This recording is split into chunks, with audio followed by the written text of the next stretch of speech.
Have you ever been addicted to video games? Have you ever been addicted to your phone? Now, I have been both, and technically, I still struggle with these two things. And I know people have different kinds of addictions, people have different kinds of things that they like to spend their time on. So, if you identify with this topic, I recommend you to stay tuned because we are going to be talking about how I managed to control a little bit of my own addiction and how I helped a few other people also manage their own. Okay, so stay tuned. So the first thing that really helps me is routine, is to keep following a routine. Now, the way that I work complicates things a little bit because I do not work for a company. I do not have a boss.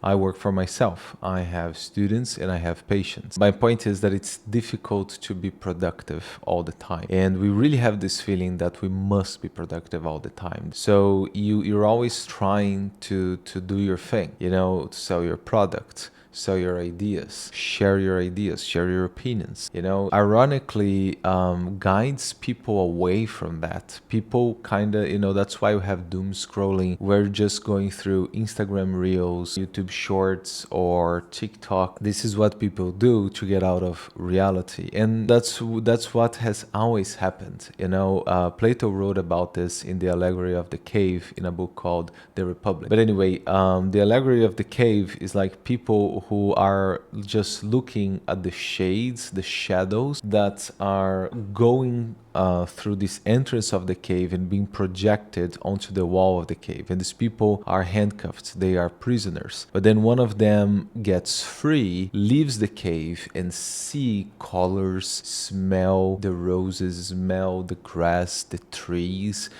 feels the wind go against his skin. So he comes back rushing to the cave and he tells the others, listen, you guys need to go out there. You guys need to get out of here. This that we see on the wall, that's not what it really is. That's not reality. And they didn't want to get out. It's easy to be compelled to get out of your reality because the world kind of tries to force you into being productive all the time, and this kind of pressure makes you burn out, makes you stressed, makes you tired even before you actually done anything.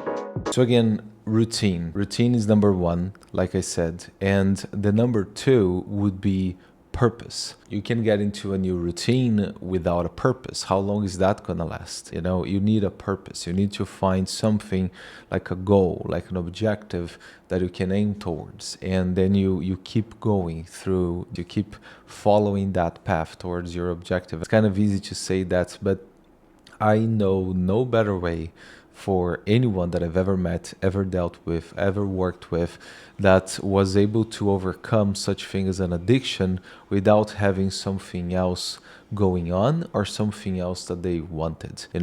I'll give you a very simple example of my own. I was kind of addicted to cigarettes back in the day, over 14 years ago or 12 years ago, I don't remember. It's been at least 12 years. So I decided that I wanted to work out. And cigarettes, I don't know if you know, they mess up your cardio. It's difficult, at least it was for me, to even start working out when I was a smoker because my cardio was complete shit. Another thing is that I used to play a lot of RPGs, role-playing games, for those who don't know. Those games that you have a character and your character levels up. And one day, again, it sounds cheap, but that's what convinced me. One day, I realized that what I was doing in the game, I could do in real life. I was training my character's reading ability. I could read more, which is a hobby of mine. It was when I was a kid. It got lost throughout my teenage years and early adulthood, and ever since like 10 or 12 years ago, I picked it up again. It's part of my routine, so I turn these things upside down in a way that they work for me. I still play RPGs, but thinking that my life is an RPG, weirdly enough, helped me overcome my addiction to these sorts of games. It's what I'm saying. You need to try to put these things into your routine. You need to have an objective. Otherwise, it will be really difficult for you to overcome. A recent study found a 400% increase in people ages 30 to 40 being diagnosed with dementia, specifically linked to excessive screen time. Your mind, your intelligence is one of your most important assets, and it's being taken away from you right in front of your very own eyes. Don't let it happen. Just for anybody who spends too much time on their phone, so all of you, I'm talking all of the things that make my brain feel good are in my phone. Your dopamine receptors should not be tied to an artificial device. So if you want to take anything from this video, take this. If you are unhappy with the way you conduct yourself during your free time, if you find yourself using your phone more than you want to, if you find yourself with this technological addiction, even though I mentioned smoking, I'm not really talking about that. People are spending a lot of time on their phones. I have students and I have patients who spend a lot of their time doing this stuff instead of anything else. Try to find something you like, try to find something that can bring you something as well, instead of just doing something easy. Because I think in the end, that's what we want. We want something easy. It's easy to stay on your phone, but it's easy only at that moment. This is the problem. This is a kind of easiness that we look into, that we look forward to, but we don't think in the long term, because in the long term, that is really, really, really hard. I hope you guys liked this one, and I'll see you in the next one.